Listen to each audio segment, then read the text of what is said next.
ವೀಕ್ಷಕರೇ, ನಮ್ಮ ಚಳ್ಳಕೆರೆ ಟಿವಿಗೆ ಸ್ವಾಗತ. ಇಂದಿನ ಪ್ರಮುಖ ಸುದ್ದಿ: ಸಮಾನ ಕೆಲಸಕ್ಕೆ ಸಮಾನ ವೇತನವನ್ನ ನೀಡುವುದು ಮತ್ತು ರಾಷ್ಟ್ರದ ಎಲ್ಲ ಶಿಕ್ಷಕರಿಗೆ ಏಕರೂಪದ ವೇತನವನ್ನ ಜಾರಿಗೊಳಿಸಬೇಕು ಎಂದು ಸೇವಾನಿರತ ಪ್ರಾಥಮಿಕ ಶಾಲಾ ಶಿಕ್ಷಕರಿಗೆ ಟಿಇಟಿ ಕಡ್ಡಾಯ ಮಾಡಿರುವ ಸುಪ್ರೀಂ ಕೋರ್ಟ್ ಆದೇಶದ ಅನ್ವಯ ರಾಷ್ಟ್ರದ ಶಿಕ್ಷಕರಿಗೆ ಉಂಟಾಗಿರುವ ಸೇವಾ ಅಭದ್ರತೆಗೆ ಕೇಂದ್ರ ಮತ್ತು ರಾಜ್ಯ ಸರ್ಕಾರಗಳು ಮಧ್ಯಪ್ರವೇಶ ಮಾಡಿ ಅಗತ್ಯ ಕಾನೂನು ತಿದ್ದುಪಡಿ ಮಾಡುವಂತೆ ಒತ್ತಾಯಿಸಿ ಎಐಪಿಟಿಎಫ್ ಹಾಗೂ ಕೆಎಸ್ಪಿಎಸ್ಟಿಎ ಕರೆಯಂತೆ ಕಪ್ಪು ಪಟ್ಟಿ ಧರಿಸಿ ಕರ್ತವ್ಯ ನಿರ್ವಹಿಸುವ ಹೋರಾಟದಲ್ಲಿ ಚಳ್ಳಕೆರೆ ತಾಲೂಕಿನ ಎಲ್ಲಾ ಸರ್ಕಾರಿ ಶಾಲಾ ಶಿಕ್ಷಕರು ಕಪ್ಪು ಪಟ್ಟಿ ಧರಿಸಿಯೇ ಕರ್ತವ್ಯ ನಿರ್ವಹಿಸಿದ್ದಾರೆ.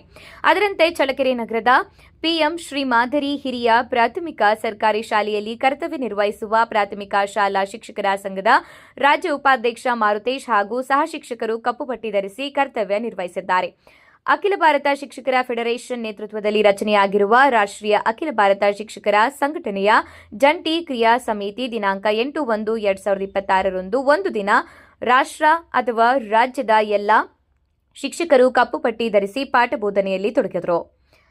ಇದೇ ಸಂದರ್ಭದಲ್ಲಿ ಪ್ರತಿಭಟನೆಯಲ್ಲಿ ಚಳ್ಳಕೆರೆ ನಗರದ ಸರ್ಕಾರಿ ಪಿಎಂ ಶ್ರೀ ಮಾದರಿ ಹಿರಿಯ ಪ್ರಾಥಮಿಕ ಶಾಲಾ ಶಿಕ್ಷಕರಾದ ಹೇಮರಾಜ್, ರಾಜಣ್ಣ, ನಟರಾಜ್, ಲೋಕೇಶ್, ಉಮಾದೇವಿ, ದ್ರಾಕ್ಷಾಯಣಮ್ಮ, ಹನುಮಕ್ಕ, ಮೀರಾ, ಶಶಿಕಲಾ, ಪ್ರಾಥಮಿಕ ಶಾಲಾ ಶಿಕ್ಷಕರ ಸಂಘದ ರಾಜ್ಯ ಉಪಾಧ್ಯಕ್ಷ ಈ ಸಂದರ್ಭದಲ್ಲಿ ಕಪ್ಪು ಪಟ್ಟಿ ಧರಿಸಿ ನೀವಿವತ್ತು ಒಂದು ಪ್ರತಿಭಟನೆ ಮಾಡ್ತಿದ್ದೀರಾ.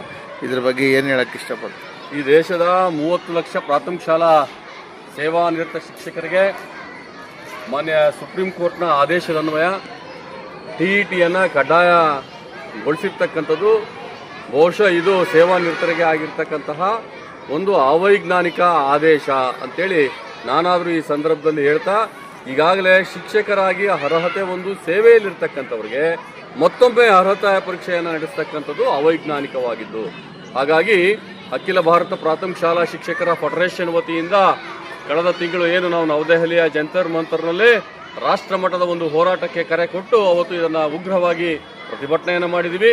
ಎರಡನೇ ಹಂತದ ಹೋರಾಟವಾಗಿ ಇವತ್ತು ಇಡೀ ದೇಶದ 30 ಲಕ್ಷ ಶಿಕ್ಷಕರು ಶಾಲೆಗಳಲ್ಲಿ ಕಪ್ಪು ಪಟ್ಟಿಯನ್ನು ಧರಿಸಿ ಸೇವಾನಿರತ ಶಿಕ್ಷಕರಿಗೆ ಟಿಇಟಿಯನ್ನು ಕಡ್ಡಾಯಗೊಳಿಸಿರ್ತಕ್ಕಂತಹ ಸುಪ್ರೀಂ ಕೋರ್ಟ್ ಆದೇಶವನ್ನು ಮಾನ್ಯ ಸರ್ಕಾರ ತಕ್ಷಣ ಕೇಂದ್ರ ಸರ್ಕಾರ ಮಧ್ಯಪ್ರವೇಶ ಮಾಡಿ ಶಿಕ್ಷಕರಿಗೆ ಸೇವಾ ಭದ್ರತೆಯನ್ನು ಒದಗಿಸಿಕೊಡಬೇಕು ಅಂತಕ್ಕಂತಹ ಒಂದು ಒತ್ತಾಯವನ್ನು ಮಾಡೋದರ ಒಂದು ಕಾರಣಕ್ಕಾಗಿ ಇವತ್ತು ನಾವು ಪ್ರತಿಭಟನೆಯನ್ನು ಹಮ್ಮಿಕೊಂಡಿದ್ದೀವಿ.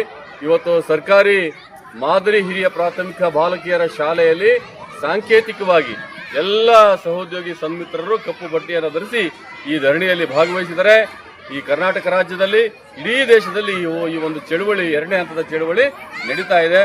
ಬಹುಶಃ ಈಗಲೂ ಕೂಡ ಸರ್ಕಾರ ಮಧ್ಯಪ್ರವೇಶ ಮಾಡಿ ನಮಗೆ ರಕ್ಷಣೆಯನ್ನು ಒದಗಿಸ್ತಾ ಇದ್ರೆ ಮುಂಬರ್ತಕ್ಕಂತಹ ದಿನಮಾನಗಳಲ್ಲಿ ಪಾರ್ಲಿಮೆಂಟ್ ಚಲೋ ಕಾರ್ಯಕ್ರಮವನ್ನು ಹಮ್ಮಿಕೊಳ್ತಕ್ಕಂಥ ಒಂದು ಯೋಚನೆ ಇದೆ.